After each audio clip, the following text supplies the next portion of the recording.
Hello and welcome. This is the video that should help you learn from the practice quiz that you did. We're going to look at these proofs, these three proofs today. The first one, we look at what's given first. And sometimes they'll give me actually those words out here at the top that I can use, or sometimes they just give me markings. In this case, all I have is markings. So I have to see, what is it that's marked? Well, they said that this side equals that side. So let me write that down. AC is equal to EC because that is marked, so I can say that that's given. The other thing that's marked is this one with 2 lines and 2 lines. So I can say that DC is equal to BC, this one over here. Now, some of you guys said C is the midpoint, right? Which is true, but that's not actually technically given. The thing that's actually technically given is that these two sides are the same. Now, I could from there say, therefore, C is the midpoint. If that's what I was trying to prove, I'd be good and I'd be done. But I'm not trying to prove that. In this case, I'm trying to show that the triangles are congruent. So I don't really need midpoint.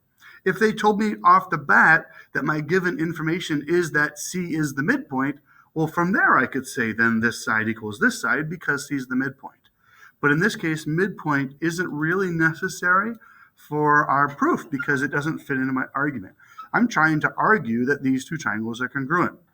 And I have one pair of sides that's the same, another pair of sides that's the same. I just need one more thing. The one more thing that I see here that we should always look for are these vertical angles.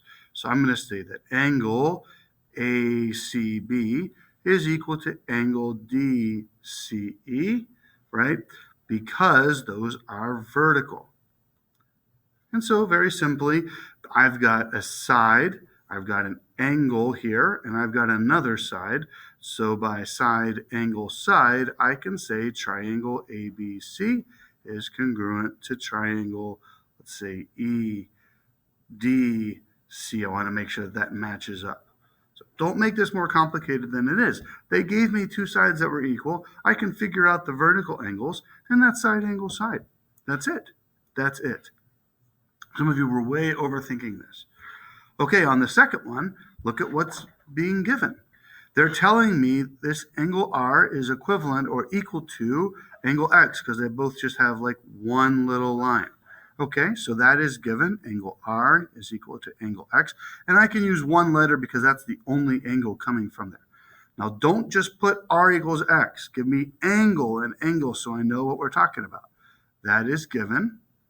The other thing that's given there, X or S has 2 and W has 2. So angle S is equal to angle W because those both have 2. So that is also given. And then see how this has 3 lines and 3 lines right there? This side, RS, I'll put a line over that. It's a segment, is equal to segment WX. And that's given. So look, they gave me 3 things. I don't even need to figure out anything else. Don't make a statement that T is equal to Y. We don't know that. Don't tell me this side is equal to that side. We don't know that. Just look at what we know or what we can prove, right?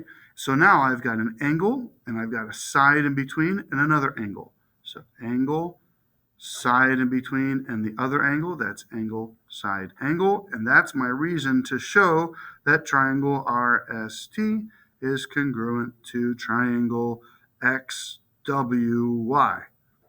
That looks like my pen is running out at just the wrong time. There we go. There's my statement, and there's my reason. Okay? Next one. What do I know? Well, this is 8. Now they're giving me numbers, and this is 8. So I know those have to be equivalent. I can say that AB is equal to DF because they're both 8, and that's really given. It's okay to say given. I can even say they both equal 8, which is fine. They're telling me here that BC is equal to ED. BC equals ED. They both equal 6. That is given. And then I need one more thing. Here's angle 35. This angle F is also 35. So I can say angle A is equal to angle F. They are both 35. That's also given. I did not have to figure out anything. I just had to use the given, given, given. But here's the problem on this one. Look at what I have. I have a side, I have another side. The angle that I know isn't the angle that's in between. The angle that I know is the angle that's not in between. So if I were to try to argue that the triangles are congruent, triangle, let's say ABC is congruent to triangle FB or FDE, my reason would have to be side angle, which is the same as angle side, which we know is not a valid reason, which just means that based on the information I have, this is not enough information to prove that the two triangles are congruent, because this is not a valid triangle congruence theorem.